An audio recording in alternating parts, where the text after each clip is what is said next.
Mas tão somente creia que a glória da segunda casa, aleluia, será maior do que a primeira, porque esse Deus, Ele é fiel, aleluia. E a Bíblia vai dizer que Ele continua descrevendo, louvado seja Deus, que existia algumas pessoas, aleluia, que eram ricas, que ainda estavam naquele lugar. Mas ele fala para Neemias que os ricos estavam sugando, aleluia, aqueles que eram pobres, que era a grande maioria.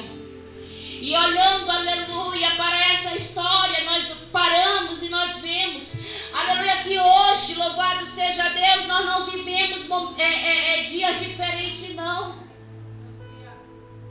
Não tem sido diferente na nossa vida, não, aleluia, porque hoje em dia os grandes governadores e prefeitos, aleluia, que eram para ser bênção na nossa vida, cada dia tem piorado mais a situação da população. Aqueles que são ricos têm enganado, aleluia, muitas pessoas e muitas famílias hoje têm perecido. Os preços dos alimentos estão lá em cima, aleluia. A gasolina nem se fala, irmãos. Eu até saí do meu trabalho porque eu não aguentei pagar gasolina todo dia para ir trabalhar. Eu falei, Jesus, eu não vou trabalhar só para pagar gasolina, não. Quando eu fazer a tua obra, eu vivia melhor. Então eu vou voltar e vou fazer só a tua obra, pastor. Porque quando eu fiquei enferma, irmãos, eu perguntei para o Senhor, eu estava trabalhando de carteira assinada, eu perguntei para o Senhor, Senhor, tu me escolheu para fazer a tua obra, para fazer a tua vontade. Muitas das vezes eu fazia a tua obra limitada. Eu era limitada de fazer a tua obra, mas eis-me aqui, Senhor, para fazer o teu querer e não o meu. E quando eu voltei a trabalhar, irmãos, as coisas se complicaram. E uma das coisas que ficou mais difícil para mim foi a gasolina. Em menos de 10 dias eu gastei R$300 de gasolina. Eu falei, Jesus, eu não vou trabalhar só para comprar gasolina, não. Se for para mim comprar gasolina, vai ser para fazer a tua obra.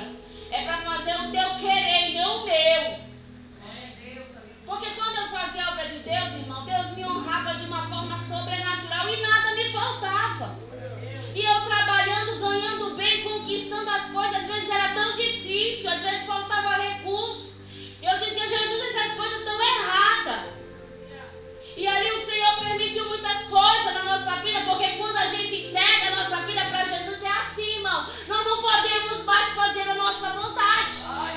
E se a gente tentar, o Senhor vai lá e Ele confunde os nossos caminhos, Ele atrapalha tudo, aleluia. E muitas das vezes a gente não entende. E lá na frente nós vamos entender o propósito de Deus na nossa vida. Então aquele povo estava ali sendo enganado, louvado seja Deus, pelos homens que possuíam, aleluia, recursos naquele momento. Então o povo estava oprimido, aleluia.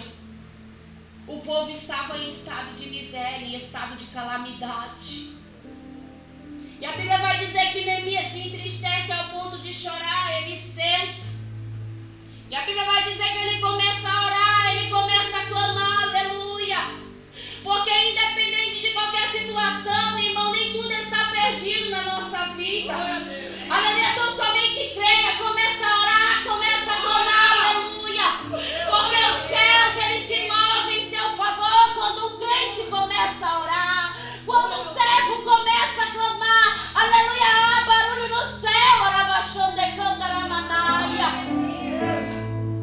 A Bíblia vai dizer que Neemias comove o coração de Deus diante do seu clamor. A Bíblia vai dizer que Neemias servia, aleluia, no palácio. Era um homem de confiança do rei. Ele era copeiro. Antes do rei se alimentar, ele provava o alimento. Aleluia, porque por diversas vezes os reis daquela época eram atentados, tinham suas vidas atentadas, porque muitos desejavam, louvado seja Deus, a morte do rei. Então antes, louvado seja Deus, de o rei começar a se alimentar, o copeiro ia lá, provava o alimento. O rei esperava alguns minutos para ver se ia acontecer algo e logo em seguida ele começava a se alimentar. Então, louvado seja Deus, Neemias era um homem de confiança do rei.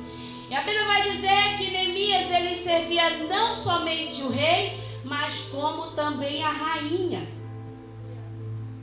Acredito eu, não tem estudos que comprovam, mas por ele servir a rainha, provavelmente ele era um eunuco. Aleluia, tinha, as suas partes, louvado seja Deus, castrada. Então, por esse motivo, era um homem de confiança, porque não era qualquer pessoa que era introduzida à presença da rainha. Então, era um homem de confiança. Era um homem que estava servindo o rei, e todo o tempo que ele servia o rei, ele estava alegre. Aleluia, sempre ele tinha uma história para contar, louvado seja Deus. Então, quando ele estava ali diante do rei, ele sempre se apresentava com um semblante de uma aparência boa, de uma aparência alegre, de uma aparência feliz. Porque para servir o rei, aleluia, a pessoa tinha que estar dessa forma. E essa já era uma característica de Neemias. E a Bíblia vai dizer que certo dia, aleluia, aquele homem, louvado seja Deus, entra na presença do rei e da rainha, mas não entra como ele entrava de costume. E logo que ele entra, o rei percebe na sua fisionomia que ele não estava bem. Aleluia, louvado seja Deus. E naquela época, irmãos, se alguém entrasse na presença do rei com um semblante triste, era uma afronta contra o rei. O rei não aceitava, louvado seja Deus. Era uma afronta, e aquilo que era definido como uma afronta, louvado seja Deus, existia decretos de morte, aleluia, naquela época. E a Bíblia vai dizer que quando ele entra na presença do rei, aleluia, ele entra entristecido, ele entra com a sua alma abatida, aleluia.